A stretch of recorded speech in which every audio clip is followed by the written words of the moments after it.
Hello दोस्तों, क्या आप जानते हैं कि एक रेंट एग्रीमेंट 11 महीने के लिए ही क्यों एग्जीक्यूट किया जाता है, क्यों 11 महीने के लिए ही बनाया जाता है।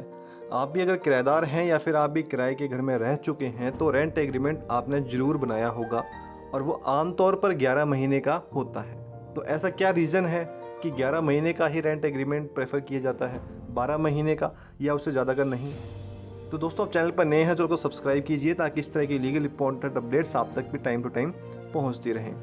तो अगर हम देखें कि इस बात के पीछे लॉजिक क्या है, तो लॉजिक बहुत ही सिंपल है, क्योंकि according to Indian Registration Act 1908 कोई भी रेंट एग्रीमेंट 12 महीने या उससे ज़्यादा का होता है तो उस केस में उसका रजिस्ट्रेशन करवाना कंपलसरी हो जाता है। और जिस पर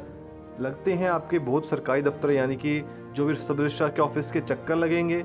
पैसा भी काफ़ी देना पड़ेगा, जो भी रजिस्ट्रेशन फ़ीस होगी उस पर, स्टैम्प ड्यूटी, और लोग इस झंझट से बचने के लिए लोग 11 महीने का रेंट एग्रीमेंट प्रेफर करते हैं, क्योंकि इस चीज़ को कंपलसरी नहीं किया गया है under the Indian Registration act कि अगर आप 12 महीने से पहले का कोई भी एग्रीमेंट एग्जीक्यूट करते हैं बिफोर 1 ईयर, तो उसमें आप एक सिंपल सा स्टैम्प पेपर लेकर उस डॉक्यूमेंट को नोटरी करवा के भी एक वैलिड डॉक्यूमेंट माना जाएगा। या दैट मीन्स कि दोस्तों, अगर आप 2 साल या एक लंबी ड्यूरेशन की अगर हम लीज़ करना चाहते हैं,